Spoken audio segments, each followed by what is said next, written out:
Olá pessoal, continuando o nosso plano de leitura bíblica, Evangelho de Marcos capítulo 3, Jesus cura no sábado. E outra vez entrou na sinagoga e estava ali um homem que tinha uma das mãos mirrada. E estavam observando se ele curaria no sábado para o acusarem. E disse ao homem que tinha a mão mirrada: levanta-te e vem para o meio. E perguntou-lhes: é lícito no sábado fazer bem ou fazer mal? Salvar a vida ou matar? E eles calaram. E olhando para eles em redor com indignação, cordoendo-se da dureza do seu coração, disse ao homem: estende a tua mão. E ele estendeu, e foi-lhe restituída a sua mão sã como a outra. E tendo saído os fariseus, tomaram logo conselho com os herodianos contra ele, procurando ver como iriam matá-lo.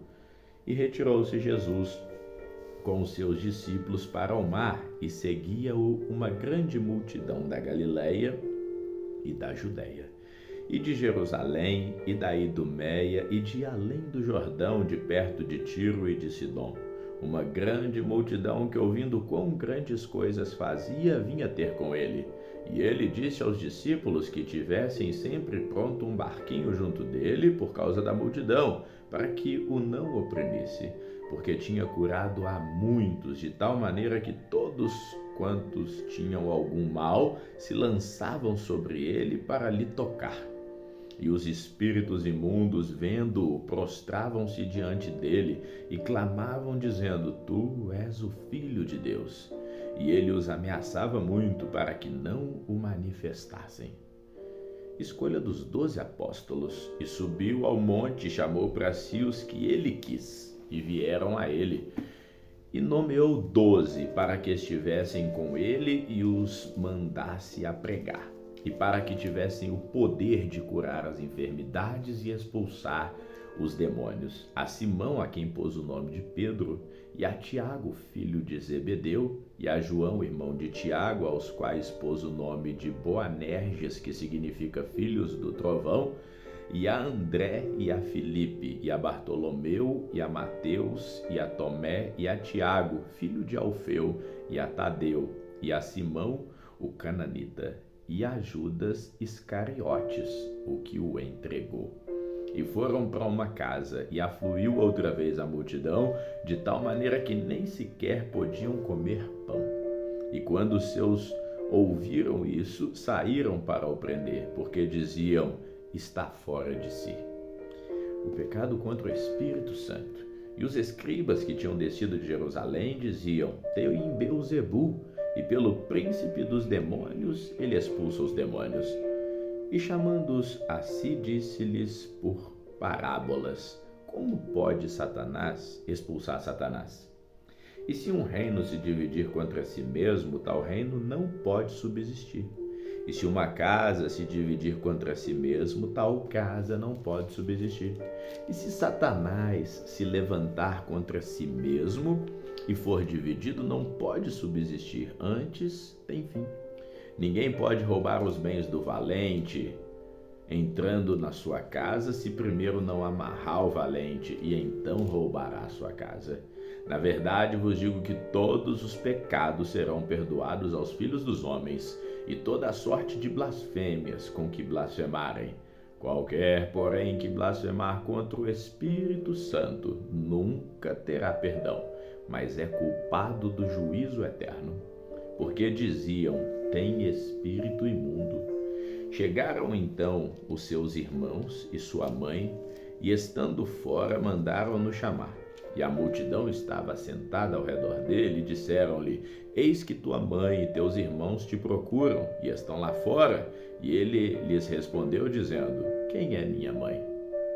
Quem são meus irmãos? E olhando ao redor para os que estavam assentados junto dele, disse: eis aqui minha mãe e meus irmãos. Porquanto qualquer que fizer a vontade de Deus, esse é meu irmão, minha irmã e minha mãe. Marcos capítulo 4, a parábola do semeador. Outra vez começou a ensinar junto do mar, E ajuntou-se a ele grande multidão, de sorte que ele entrou e assentou-se num barco sobre o mar, e toda a multidão estava em terra junto do mar. E ensinava-lhes muitas coisas por parábolas, e lhes dizia na sua doutrina: Ouve, eis que saiu o semeador a semear. E aconteceu que, semeando ele, uma parte da semente caiu junto do caminho, e vieram as aves do céu e a comeram. E outra caiu sobre pedregais, onde não havia muita terra, e nasceu logo, porque não tinha terra profunda. Mas saindo o sol, queimou-se, e porque não tinha raiz, secou-se. E outra caiu entre espinhos, e crescendo os espinhos a sufocaram, e não deu fruto. Outra caiu em terra boa, e deu fruto, e vingou, e cresceu, e produziu 30, outro 60 e outro 100. E disse-lhes: Quem tem ouvidos para ouvir, ouça. E quando se achou só, os que estavam junto dele com os 12 interrogaram-no acerca dessa parábola. E ele disse-lhes: A vós vos é dado saber os mistérios do reino de Deus, mas aos que estão de fora todas essas coisas se dizem por parábolas, para que vendo, vejam e não percebem, e ouvindo, ouçam, mas não entendam, para que não se convertam e lhes sejam perdoados os pecados. E disse-lhes: Como percebeis essa parábola? Como, pois, entendereis todas as parábolas? O que semeia, semeia a palavra. E os que estão junto do caminho são aqueles em quem a palavra é semeada. Mas tendo a eles ouvido, vem logo Satanás e tira a palavra que foi semeada dos seus corações. E da mesma forma, os que recebem a semente sobre pedregais, os quais, ouvindo a palavra, logo com prazer a recebem, mas não têm raiz em si mesmos, antes são temporários. Depois, sobrevindo tribulação ou perseguição por causa da palavra, logo se escandalizam. E outros são os que recebem a semente entre espinhos, os quais ouvem a palavra, mas os cuidados do mundo, os enganos das riquezas e as ambições de outras coisas, entrando, sufocam a palavra e fica infrutífera. E estes são os que foram semeados em terra boa, todos os que ouvem a palavra e a recebem, e dão fruto, um 30, outro 60 e outro 100.